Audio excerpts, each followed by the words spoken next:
Ball bounces off his fingers, and one of his buddies gets the rebound, and he will never stop hearing about this for the rest of his life. For the rest of his life, it looked like a flop, maybe. Sure did. San Diego's four-star football recruit, Jalil Tucker, wanted to tell everyone where he was committed for college, but... I'm happy for him. He's a good kid. Lazy, but he's a good kid. And I know he's going to represent Oregon well. Dad really stole his thunder. Oregon. Classic dad moment. Yankees and Braves, the freeze racing a fan. Oh, the fan falls down right at the end. Oh. He almost had him. The Friday Funnies are brought to you by Geico. Save even more when you bundle home and car insurance.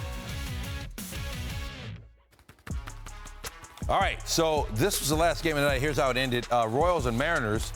Top of the 12th, tied at 6. Edward Olivares off Johan Ramirez. Jake Fraley almost had it, but almost gets you the L. Royals beat the Mariners 8-7. Thanks for watching. This is SportsCenter Los Angeles.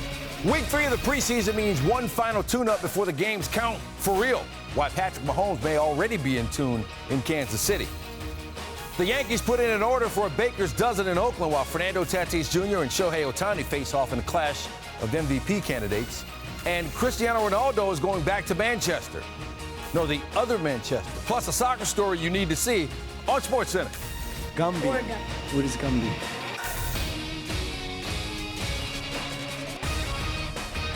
And took the proverbial Bo Jackson over the knee, broke his putter.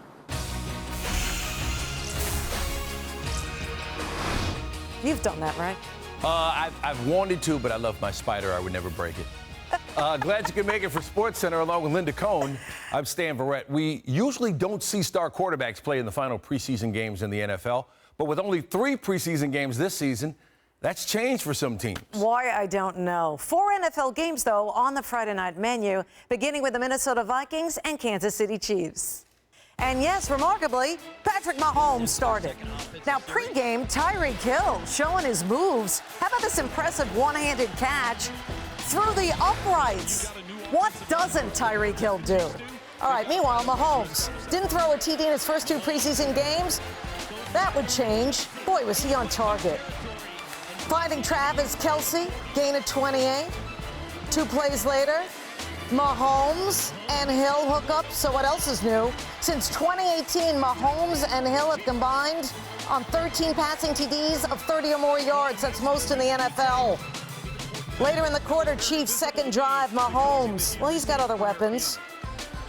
Pump fake, then he's just showing off. Finding Demarcus Robinson for a first down. Later in the drive, Vikings jump off sides, giving Mahomes a free play. You don't give Mahomes a free play. Connecting with Robinson at a 20-yard gain. Mahomes making the Vikes pay for that mistake. 3 plays later, first and goal. Mahomes throwing across his body right to Blake Bell, who falls into the end zone for the touchdown.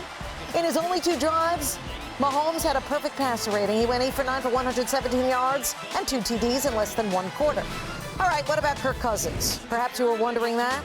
He's still working out the kinks. Second and goal from the 8. Cousins throws short, incomplete to Jake Vargas. Next play, Cousins again throwing incomplete to Chad Beebe this time.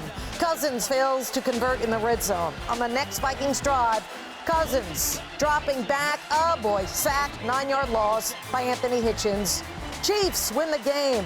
Here's Andy Reid on why he played Mahomes.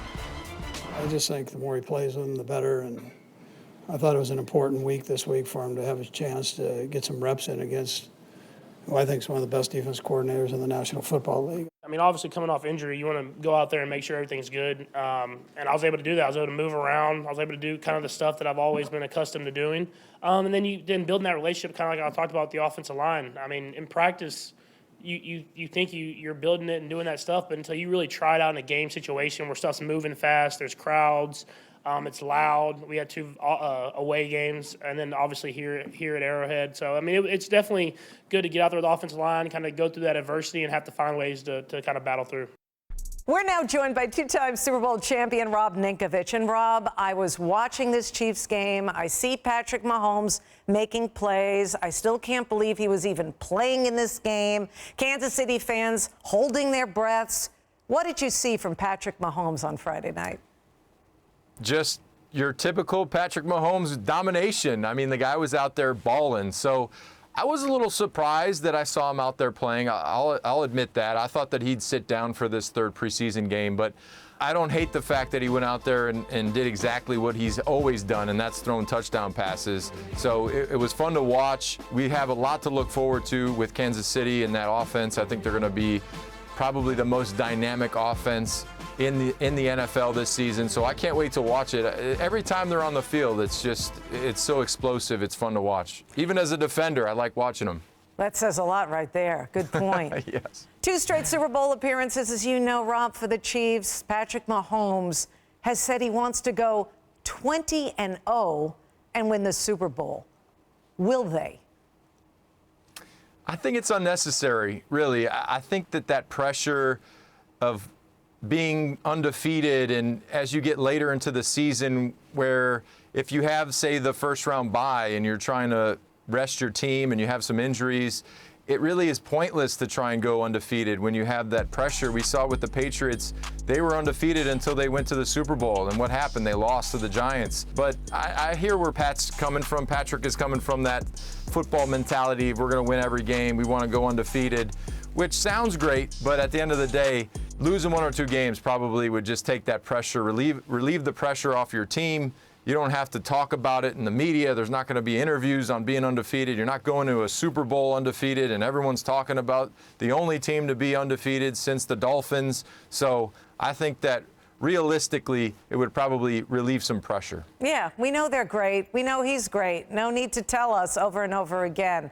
That's for sure. All right, Chiefs open up the season against the Browns September 12th. Rob, thanks as always. Appreciate you.